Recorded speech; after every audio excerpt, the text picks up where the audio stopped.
Jadi selamat kepada antum semuanya yang sudah menjadi pejuang,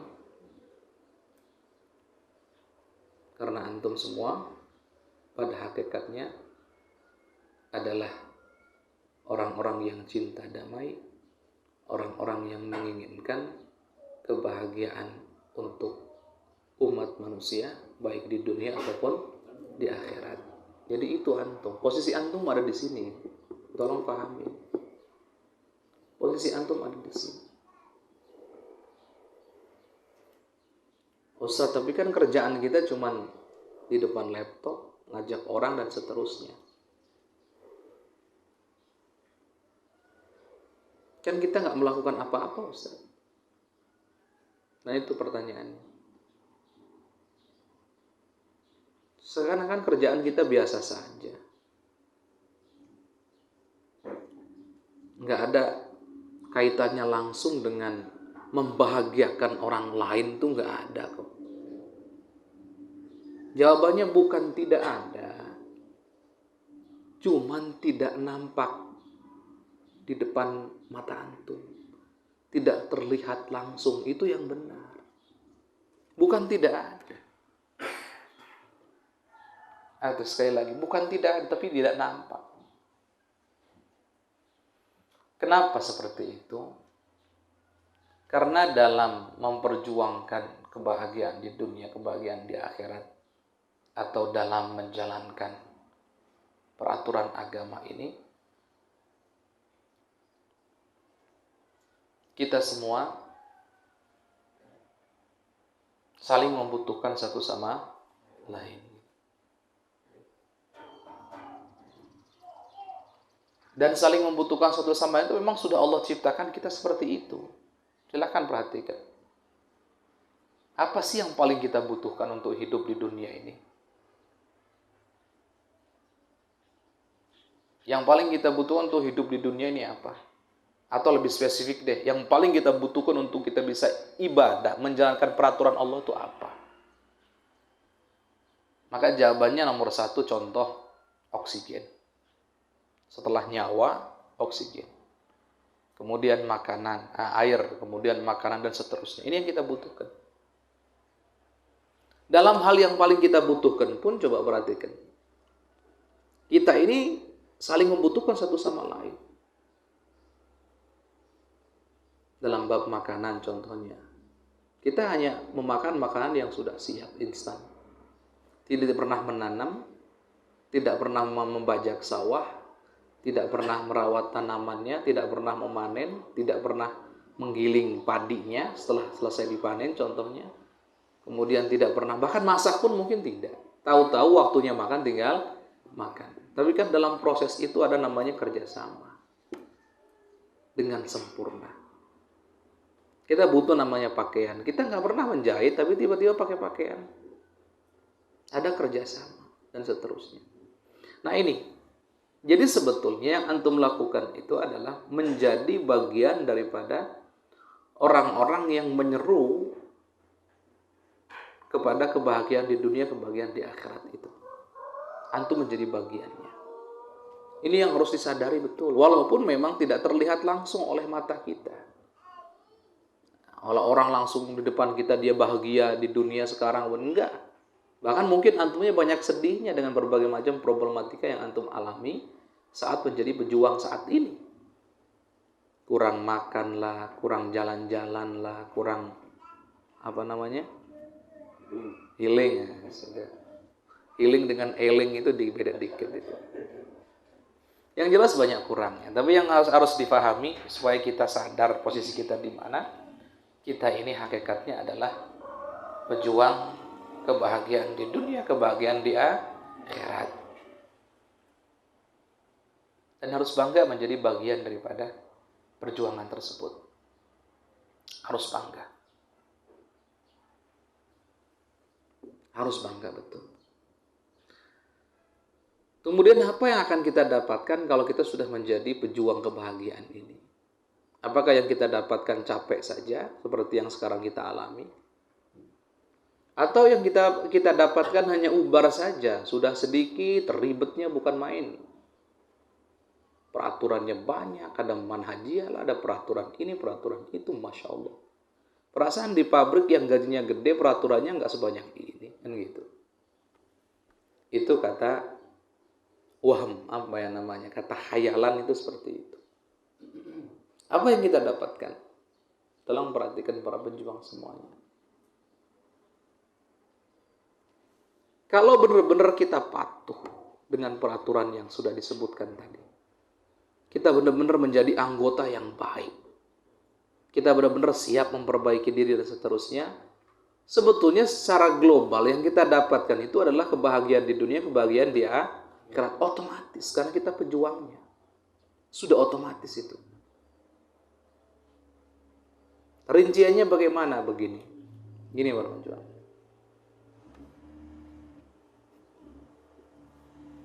Ada banyak orang salah paham waktu kami belajar tentang ilmu akidah, 10 prinsip dasarnya dan hal-hal yang berkaitan dengan ilmu akidah.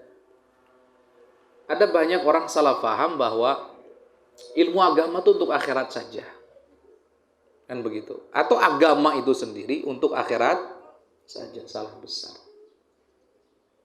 Justru agama itu sebelum untuk akhirat, itu untuk dunia.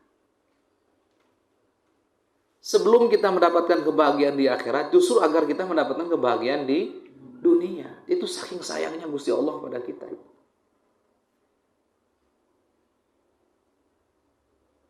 Jangan pernah kita pikir bahwa usahlah itu urusan pahala, urusan akhirat, kemudian urusan nanti surga, urusan akhirat, itu nanti usah. Tapi sekarang ini mana bukti kebahagiaan itu kan? Mana bukti kebahagiaan itu? Kok nggak kita dapatkan dan seterusnya. Nah ini.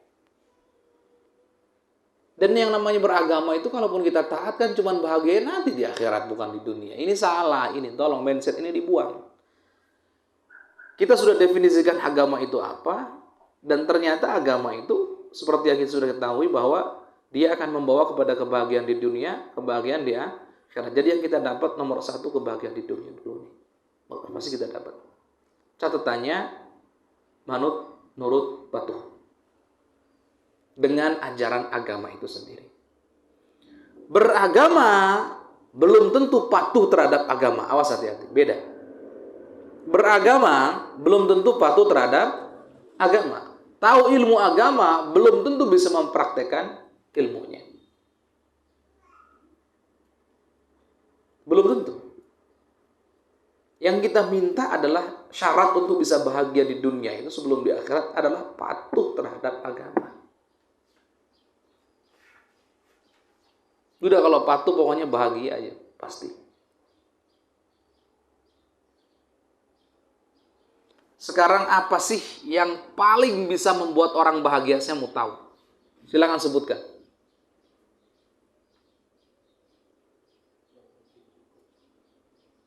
Menurut versi manusia.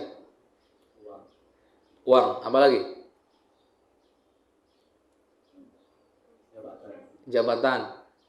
Sukses itu apa itu? Karirnya. Fasilitas. Apa lagi? Ayo sebut-sebutin, bebas untuk sebutin. Ayo cepetan. iPhone bisa buat nanti bahagia. Suami. Baik. Berarti kan kembali kepada 3 hal yang inti. Harta, tahta, wanita bagi pria, pria bagi wanita. Kan gitu. Ada satu lagi, kuota. Loh, kebanyakan orang kan ini lihat. Harta, tahta, wanita, dan 4. Ya nggak Bang? Banyak orang mengira bahwa nggak akan bahagia kecuali dapat yang 4 ini.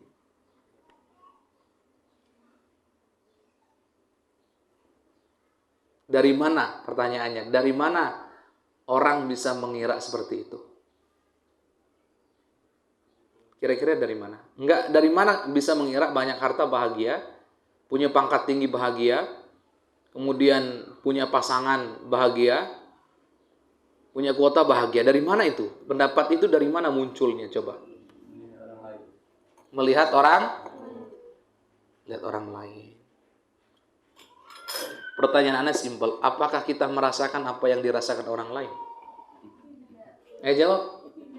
Tidak ya. Sepakat ya? Kita tidak merasakan apa yang dirasakan orang lain. Baik. Itulah yang kalau orang Sunda ngomong jangan suka ikut mata itu di situ.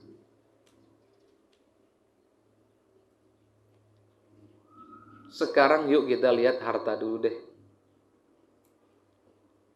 Berapa banyak orang yang kaya raya, tapi dia menderitanya luar biasa. Ingat, bahagia dan penderitaan itu adanya di hati, bukan di jasad. Berapa banyak orang yang, sekali lagi, dia kaya raya, tapi menderitanya luar biasa. Yang pertama, yuk kita bandingkan orang kaya yang biasa, bukan orang yang kaya yang taat pada agama, bukan. Beda ya. Yang biasa, orang umum. Orang kaya dengan orang fakir. Kita bandingkan dari sisi betapa harta sangat menyiksa dia. Gak usah ngomong di akhirat, di dunia dulu. Di akhirat beda lagi sudah, dunia. Satu orang miskin dia gak punya mobil. Yang kedua orang kaya dia punya mobil.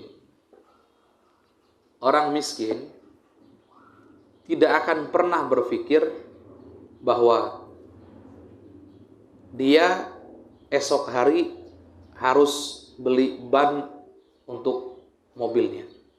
Dia tidak akan pernah berpikir esok hari ganti oli, esok hari servis mobil, esok hari harus buat garasi yang bagus, esok hari joknya harus diperbaharui, esok hari bodinya harus dicat lagi. Mikirkan gitu nggak? Nggak pernah. Ngapain mikirkan, ada mobilnya juga enggak? Dia tenang, bebas pikiran dari yang seperti itu. Coba orang kaya yang punya mobil aja. Kasihan lihat. Dia mulai mikirkan, mobil kepanasan, aduh nanti catnya luntur. Pikiran. Gelisah nggak orang mikir begitu? Wallahi gelisah. Karena khawatir yang muncul. Dia kan mikirkan namanya khawatir, lihat. Lihat bannya botak, aduh ini takut kalau dipakai jalan ada apa-apa. Nanti gimana dan seterusnya. Coba dipikirkan, mikirkan bannya. Dan begitu seterusnya, belum lagi aduh ini mobil kok jalannya udah nggak enak, mesinnya ini sudah mengaung ini. Ini dia pengen tune up. Ya, benar ya. Walaupun kita nggak tahu tune up kayak gimana. Cuma ngedengar dari orang-orang aja. Belum lagi nanti pas dinaikin, kok rasanya kurang enak suspensinya ini. Suspensi itu apa sih, Bang? Ternyata nggak tahu juga. Artinya akan banyak yang dipikirkan, lihat. Semakin itu kekhawatiran, tolong. Kekhawatiran. Mungkin antum akan berbicara, ya tapi kan dia punya duit, Ustaz. Kan dia punya duit, tinggal ngeluarin duit aja. Kata siapa orang punya duit gampang ngeluarin duit? Walaupun duit ada di tangan, ngelihat ban pecah, belum tentu ngeluarin duit. Mikir dulu, sayang amat gitu. Mikirin lagi. Sudah keluar duitnya, sayang amat nih duit keluar dari tangan. Mikir lagi. Belum lagi buat ngechatnya, buat itu. Terus mikir, kenapa ya? Kenapa? Terus mikir. Artinya dia akan semakin dituntut untuk capek dan capek, khawatir dan khawatir. Pertanyaannya, bahagianya di mana? Malah yang paling enak tuh mobil tinggal pakai. Gak usah mikirin. Mobil tinggal pakai, bensin ada yang bensinin kan gitu. Servis tinggal servis. Kalau rusak tinggal marah. Cepetan servis gitu aja kan Bang ya. Itu paling enak. Kalau memiliki itu capek, bener serius. Punya uang, coba antum bayangkan. Yang nggak punya uang, nggak mikir punya M-Banking dan seterusnya. Yang punya uang tuh mikir punya M-Banking. Terus kadang-kadang ada berita sedikit saja, berita di daerah tertentu ada orang kecolongan uang, langsung ngecek. Bayangkan, langsung dicek. Udah gitu setiap saat kepikir lagi, ngecek lagi. Gelisah di atas gelisah. Ngecek lagi, jangan-jangan saya salah transfer, jangan-jangan muncul terus yang begitu. Yang nggak punya uang, nggak punya saldo, ngapain ngecek-ngecek? Apa yang mau dicek? Perhatikan, betapa menderita. Belum dia nyimpen di bank, khawatir hilang. Kalau nyimpen di rumah, khawatir ada yang maling. Kalau enggak, gimana, dan seterusnya. Kemudian turun mata uang, dia mikirin. Ini semuanya mikirin. Betapa menderitanya orang seperti itu. Serius, ini fakta. Makanya kami sering cerita di majelis dimanapun, kisah antara yang terjadi antara seorang raja dengan pengembala kambing. Sebetulnya agar para jamaah itu mengerti bahwa kebahagiaan setelah kita sepakati adanya di hati, semua yang dianggap sumber kebahagiaan itu semuanya semu, bohong itu. Bukan sumber. Tapi itu hanya perantara saja. Bedakan antara perantara dengan sumber. Kalau sumber seakan-akan hanya dari dia gitu. Kalau perantara enggak, yang memberi tetap Allah sumbernya. Dan itu ada di hati. Cuma Allah jadikan perantaranya melalui dia. Karena perantara enggak ada pengaruh, selesai. Perantara enggak ada pengaruh. Tolong benar-benar diperhatikan itu. iPhone, berapa ente? Coba lihat. HP-nya pengasuh dari awal ini enggak pernah. Coba antum perhatikan, lihat tuh. Tuh perhatikan. Enggak pernah ini ada yang peduli ini saat udah retaknya udah retak 5 atau berapa ini? 1, 2, 3, 4, 5. Berapa ini? Yes. Ini juga udah pecah, lihat itu. Tapi biasa aja, nggak pernah dipikirin. Kenapa harus mikirin? Nanti kalau sudah mentok kan tinggal tolong kan gitu aja beres.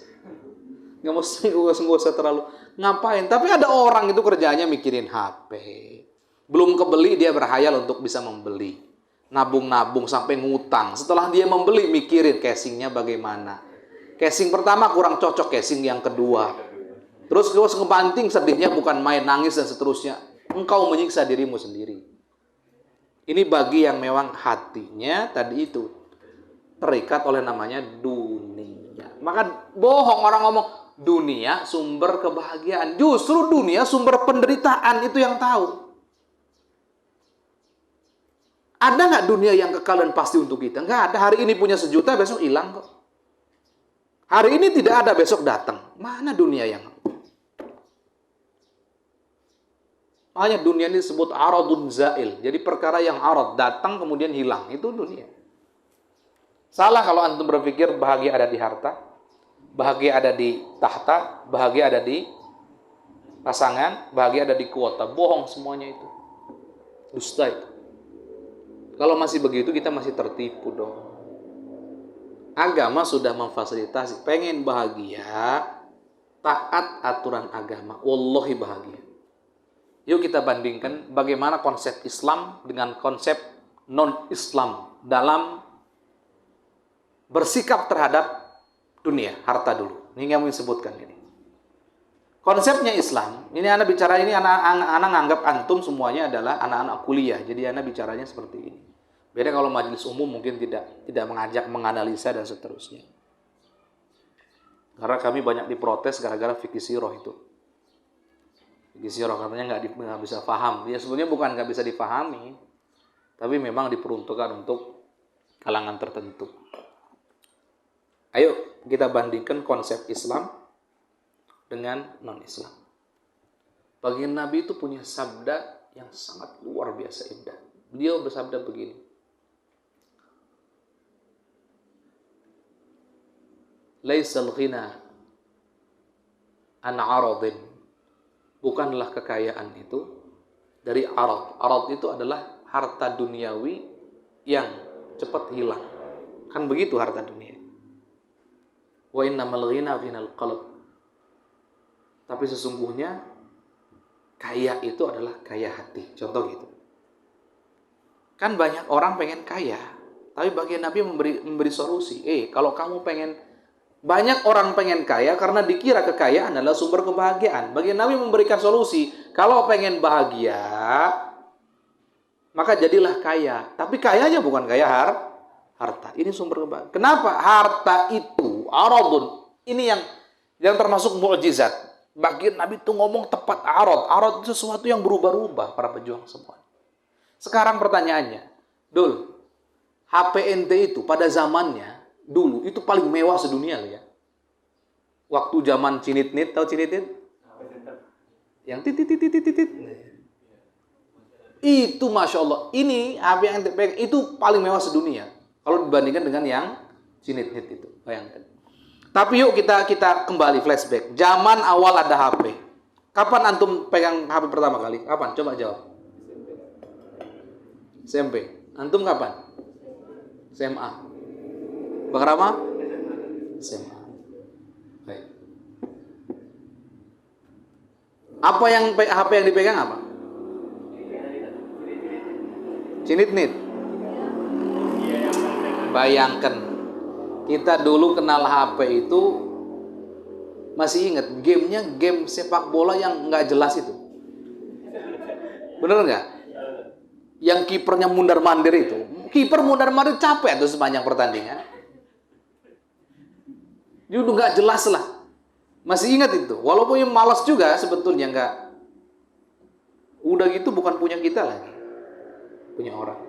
Dan itu teman yang punya itu merasa paling hebat. Kenapa? Karena dia punya HP yang lain tidak. Sampai tetangga-tetangga kalau mau nelpon atau apa, datang dulu. Tolong si Anu punya telepon minta.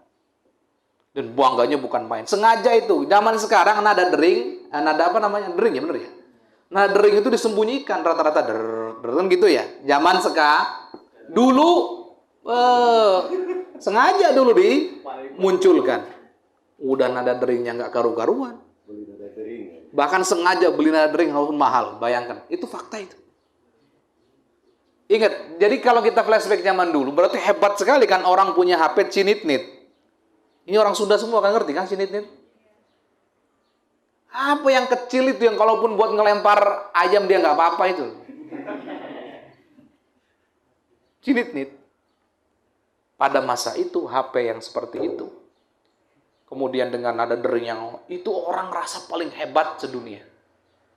Paling hebat, artinya ngerasa kayak orang paling kaya, paling keren. Ya. Ingat gak? Tapi setelahnya, 1 tahun aja berselang. Yang punya itu dia minder. Dia minder. Karena ada model baru lagi. Kemudian yang punya model baru tersebut, tahun berikutnya dia minder karena ada model baru lagi. Yang itu minder lagi karena ada model baru lagi. Yaitulah sebetulnya kita itu dibuat miskin sebetulnya. Miskin apa? Apa sih makna al-faqr dalam bahasa Arab? Fakir itu. Bahasa Indonesia kan ngadopsi itu. Fakir itu artinya butuh para penjual. Kita dibuat butuh terus begitu. Seakan-akan kaya padahal butuh. Yang benar itu. Dan kebutuhan tidak akan pernah berhenti. Kenapa? Karena berubah ini dunia ini.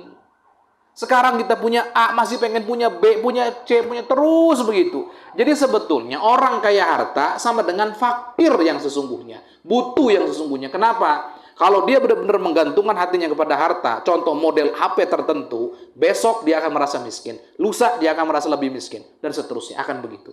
Ila yaumil qiyamah, dia tidak akan pernah merasa cukup. Bayangkan kapan jadi kayanya. Ayo dipikir, bener-bener aja pikir. Tahun 70-an dulu ada celana apa namanya itu?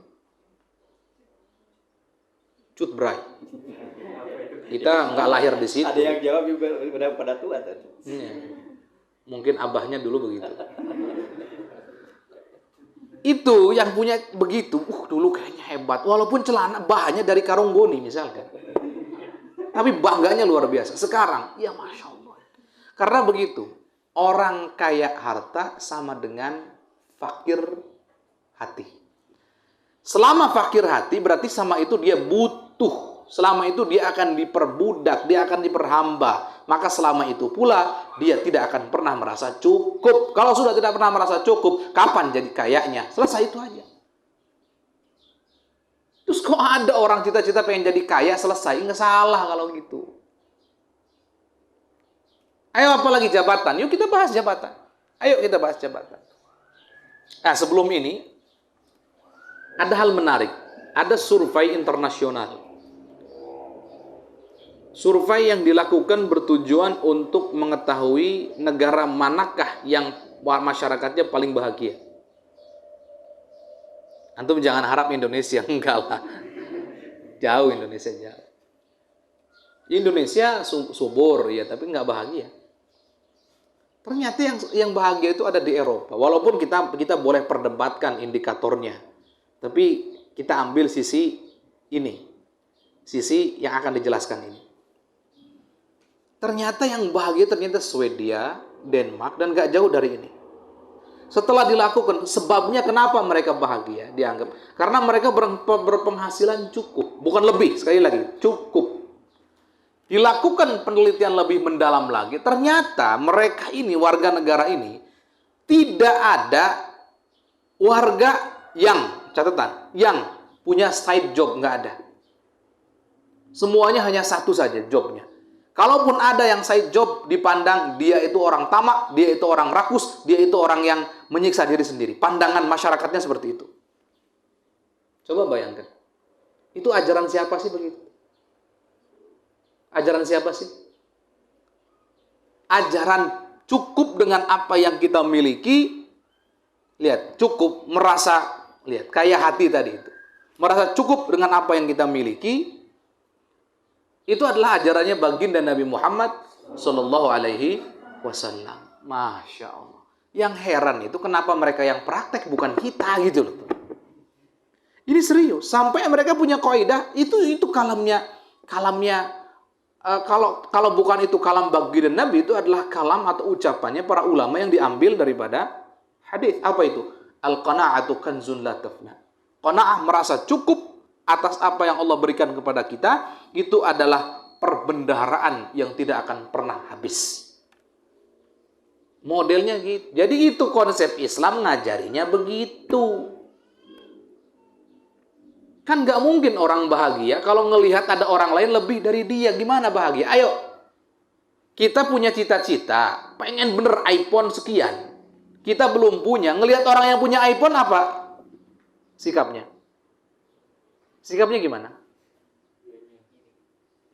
Lihat, kalau dia memang tujuannya dunia, dia iri. Tujuannya dunia, dia iri. Sudah punya yang 13, ada yang 14 nggak sekarang?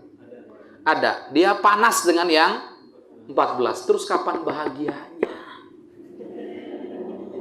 Loh, bener nggak? Kapan bahagia? Senangnya kapan? Sampai meninggal nggak akan pernah. Karena faktanya akan berubah-ubah begitu. Dunia itu berubah-ubah.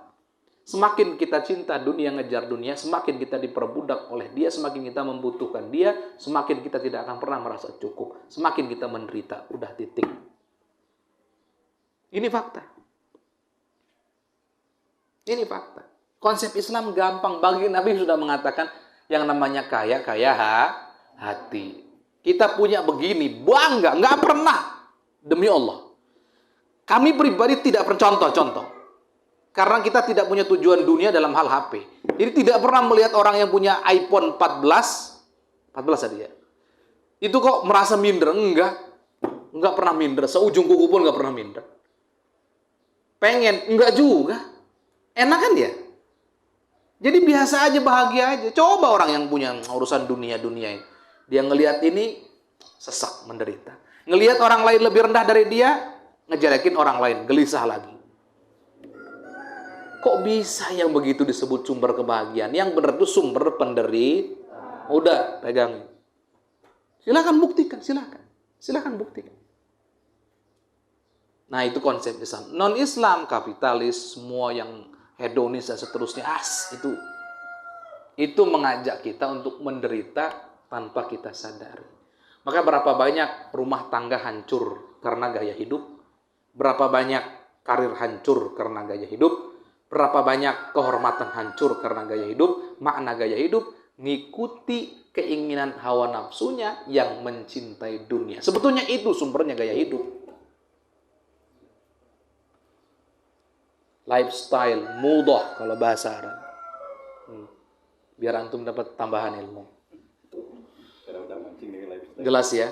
Jadi pahami ya. Jadi ingat sekali lagi, kita bisa bahagia di dunia dengan patuh terhadap agama. Bukan hanya akhirat, dunia. Itu loh bagi Nabi sudah ngasih solusi. Masya Allah. Tinggal kita mau apa enggak menjalankannya. Tapi tadi itu, walaupun kita beragama, belum tentu bisa menunaikan ajaran agama, belum tentu.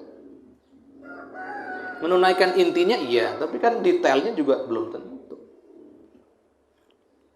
Maka para pejuang sekali lagi, untuk bisa bahagia di dunia akhirat, kita perlu patuh terhadap aturan agama. Untuk bisa patuh kita butuh ilmu. Nah makanya ini kajian penting nih. Kita akan berikan ilmu-ilmunya, tipsnya, untuk ujung-ujungnya supaya kita bahagia di dunia, bahagia di akhirat. Itu dong, jangan mau. Banyak orang mengatakan musuh kita adalah saingan kerja kita. Contoh, ini sudut pandang lain. Musuh kita adalah saingan kerja kita. Kompetitor lah, bahasanya apalah, sebutannya ngeri-ngeri. Ada bahasa kompetitor, apa ini itu. Sehingga dengan berbagai macam cara, orang yang merasa bersaing dengan yang lain itu menjatuhkan saingannya. Apapun caranya. Na'udzubillah. Bahkan cara haram pun ditempuh. Karena dia merasa musuhnya adalah orang lain. Tapi kalau lihat konsep Islam itu sebelum ngomong musuh orang lain, ternyata musuh kita itu hawa nafsu kita sendiri nomor satu. Sehingga yang ada itu bukan koreksi keluar, tapi koreksi ke dalam. Bukan memperbaiki di luar, tapi memperbaiki di dalam. Kalau ada satu problem, yang dicek itu kita dulu. Hebatnya Islam ngajarin. Kita barangkali yang kita membuat hawa nafsu, kita mungkin barangkali berdosa dan seterusnya. Kalau ada apa-apa tuh yang disalahkan diri sendiri dulu. Sampai segitunya. Tapi kalau luar sana enggak. Ada apa-apa, kritik, protes, dan seterusnya. Mencela, mencaci maki. Orang lain semuanya. Orang, dirinya enggak pernah. Kapan bisa bahagianya kalau begitu? Ayo pertanyaannya kapan? Selama kita masih jengkel orang lain, marah terhadap orang lain, benci kepada orang lain, ini kapan bisa bahagianya? Antum punya mobil mewah, perusahaan Masya Allah, rumah megah, penghasilan Masya Allah, duduk dengan orang yang antum benci, apa rasanya? Senang apa bahagia apa menderita? Menderita. Jangankan duduk, ngelihat kejauhan aja sudah kayak ngelihat singa. Katanya bang. Tapi nggak jauh dari itu memang. Kenapa? Dia tidak berdamai dengan dirinya sendiri masalahnya. Dia membiarkan kebencian dalam dirinya. Dia membiarkan namanya hawa nafsunya yang menguasai dia. Konsep Islam menawarkan, nih, ini contoh-contoh saja. Kamu atasi dirimu sendiri, maka kamu akan enak hidupmu. Kan gitu, bener sih. Coba bayangkan, orang yang selesai dengan dirinya sendiri itu enak. Dia bermasalah dengan orang lain, dia yang disalahkan. Orang lain mencaci maki dia, menghina dia, tetap tenang, nyantai. Ada yang dicaci maki ngasih hadiah tuh ada, serius. Al-Imam Al-Hasan Basri dulu pernah dicaci maki, diribah, digunjing. Putrinya nggak dengar, putrinya nangis pulang ke rumah, nangis, lapor, ayah begini. Apa kata ayahnya? Wahai putriku, itu di belakang ada ayam, tolong sembelih kemudian kamu masak dengan masakan yang paling enak. Putrinya udah seneng aja, ini pasti kan buat keluarga nih. Setelah masak, tolong bawa semuanya ke sini. Loh, kok dibawa semua ke sini? Setelah dibawa ke hadapan Imam Hasan Basri, kemudian Imam Hasan ngomong begini, wahai putriku, tolong antarkan makanan ini, yang enak ini, ke orang yang menggunjing ayah tadi itu. Tolong berikan. Kaget, kenapa? Karena dia telah menggugurkan dosa ayah, atau dia telah memberikan pahalanya untuk ayah, maka ayah berterima kasih. Enak bener lihat konsep Islam. Jadi bukan ketika ada orang ngeledek, kitanya ikut ngeledek lagi. Ada orang ini, apalagi orang baik, malah kitanya yang jengkel ke dia, ini parah sekali. Kapan bahagianya kalau begitu? Sekali lagi, ayo silahkan buktikan. Nah makanya intinya kita bisa dapat bahagia di dunia, bahagia di akhirat dengan taat kepada ajaran agama Islam kita ini. Dan untuk taat kita harus ngaji. Kemudian yang berikutnya sebelum kita tutup, yang urusan dengan kebaikan di akhirat. Apa kebaikan di akhirat yang kita dapat?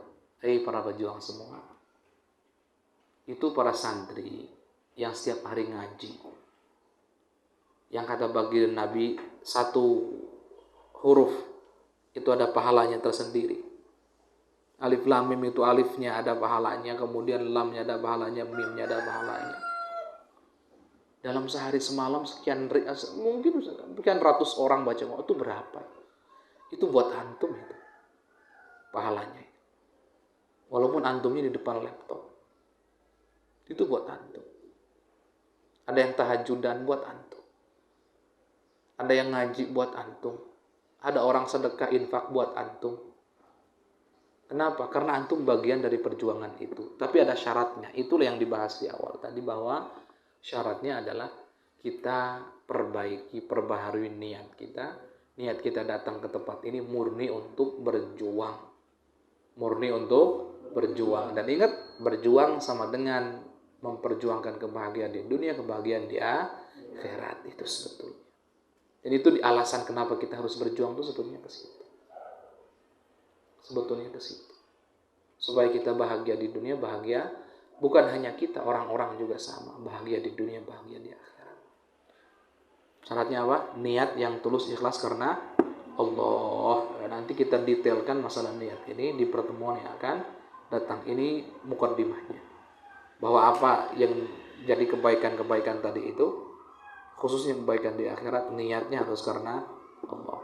Adapun kebaikan di dunia yang kita bisa dapat nanti, itu memang harus benar-benar tahu ilmu, ya.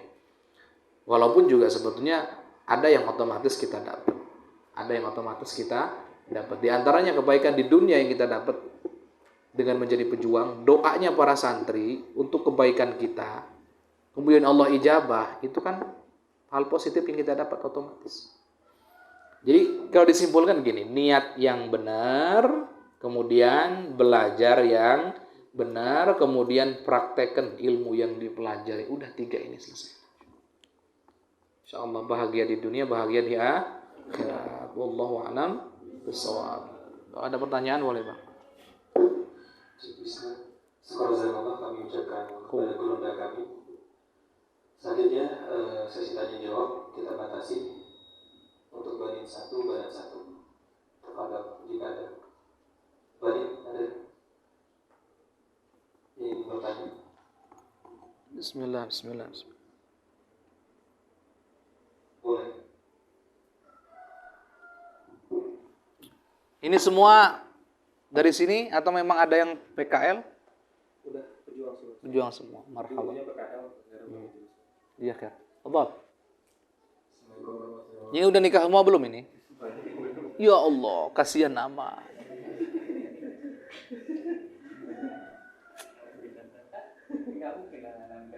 Salah satu cara untuk bahagia di dunia adalah menikah. Tapi dengan syarat dan ketentuannya. Silakan, Fadhil.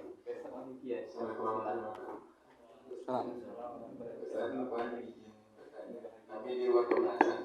Nah, Mengenai bab pernikahan. Enggak, itu Gini Ustaz, ada yang curhat ke anak mengenai rumah tangganya dan minta saran anak. Padahal sedangkan beban belum menikah.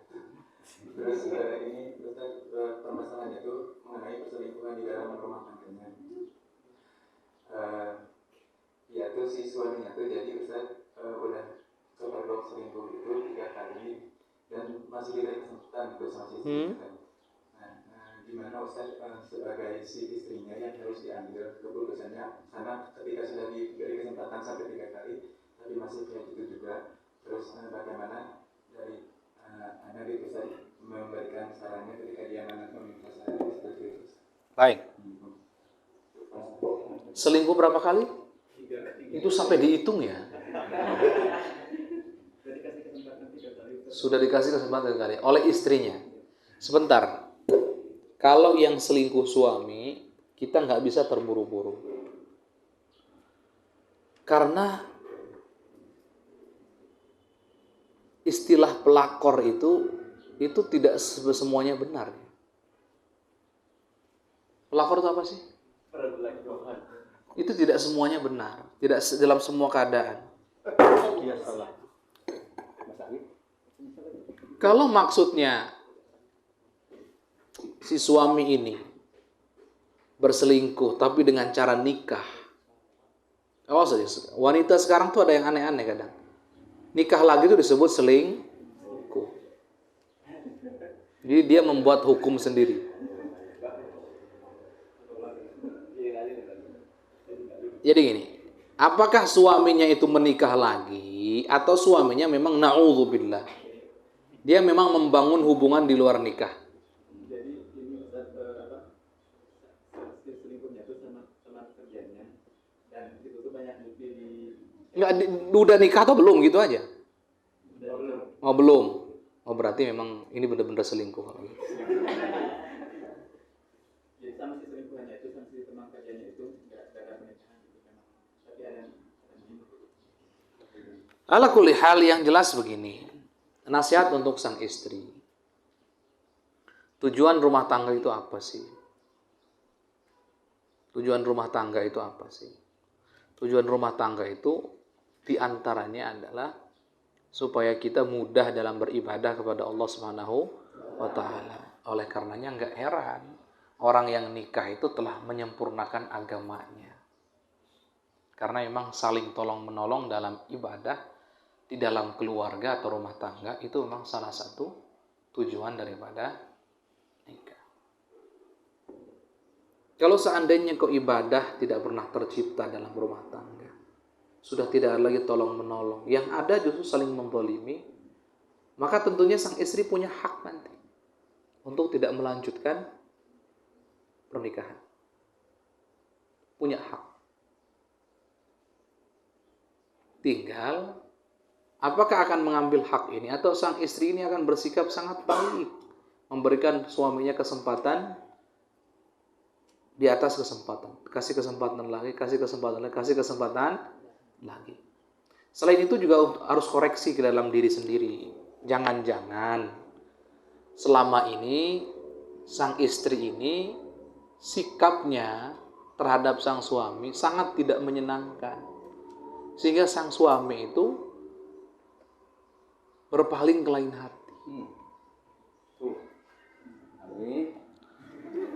Itu bukan ini ya, itu fakta ya. Banyak ketika suami ditanya, kenapa Anda menikah lagi contohnya, kenapa Anda begini dan begitu, jawabannya ya, saya Pak Ustadz di kantor tuh udah capeknya bukan main, kerjaan banyak, bos ngomel-ngomel, rekan kerja juga, wah Masya Allah, pulang ke rumah diomelin juga sama istri, lebih dari bos lagi, nyuruh-nyuruhnya, ininya seterusnya, minta dilayaninya. Terus kapan saya bahagianya? Akhirnya muncul rasa nekat tadi itu. Jengkel, nekat, kemudian apa yang terjadi? Mending saya nikah lagi, katanya begitu. Jadi satu sisi koreksi, sisi lain pokoknya kalau sudah terjadi kezaliman, dusta, nggak ada tercipta saling menolong dalam ibadah dan seterusnya, silakan sang istri apakah mau lanjutkan atau selesai saja. Tinggal milih saja. Tapi jangan pakai hawa nafsu milihnya. Bukan kata karena jengkel atau apa, tapi lihat sejalan nggak dengan tujuan menikah tadi itu.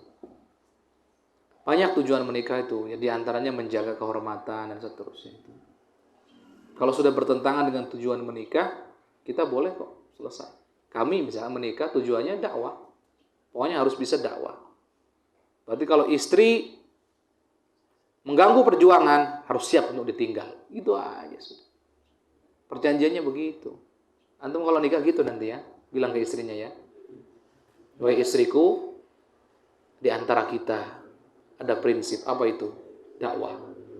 Jika aku mengganggumu atau kamu menggangguku dalam hal dakwah, maka kita siap untuk berpisah. Gitu. Iya. Baru ngomong gitu udah dicerai langsung hari itu.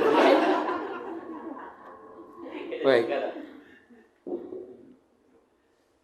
Insyaallah cukup ya.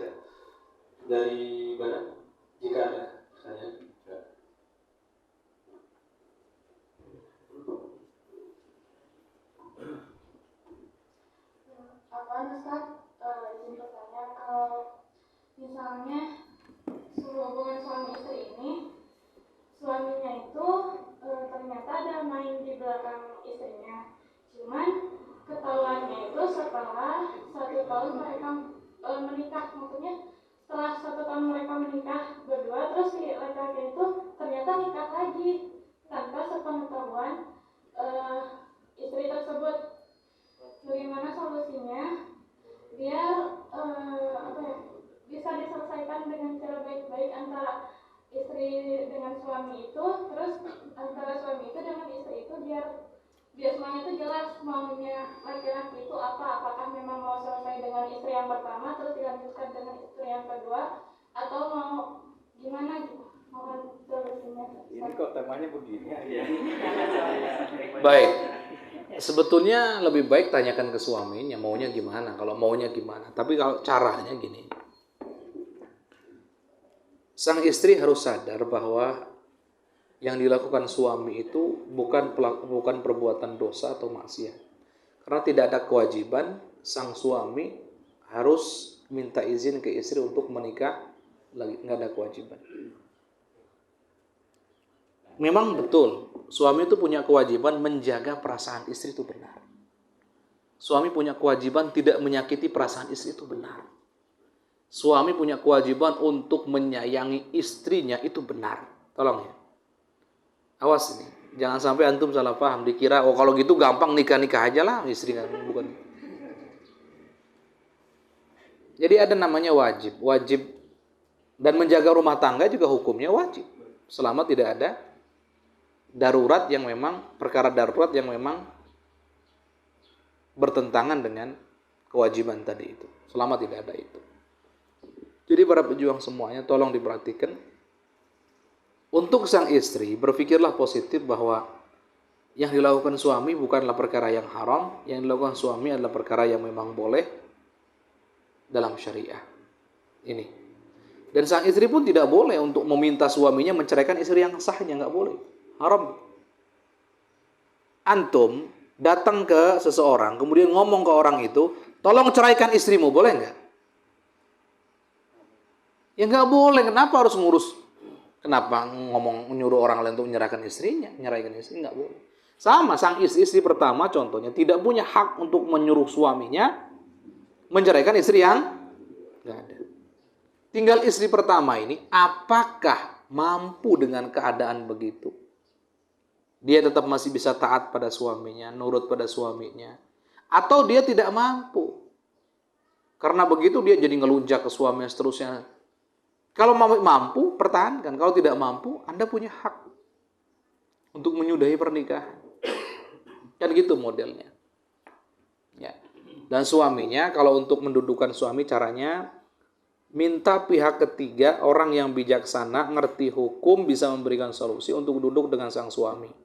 Sang suami ini maunya apa? Kemudian sama, pihak berikutnya juga duduk dengan sang istri maunya seperti apa? Nanti akan ketemu solusinya seperti apa.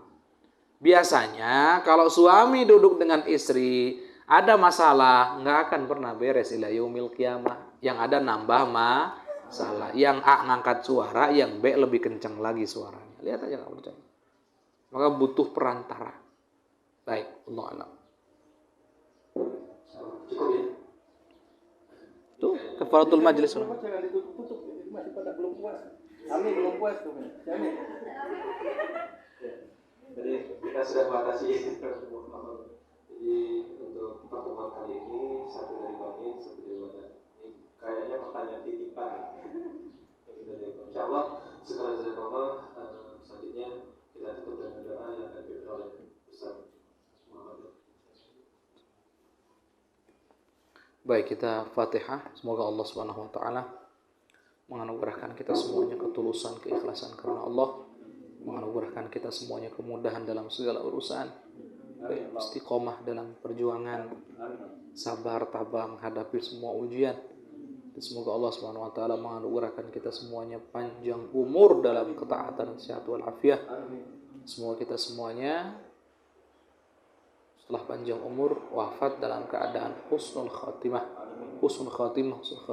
ala hadin niyah wa lakulli niyatin salih. Al-Fatihah.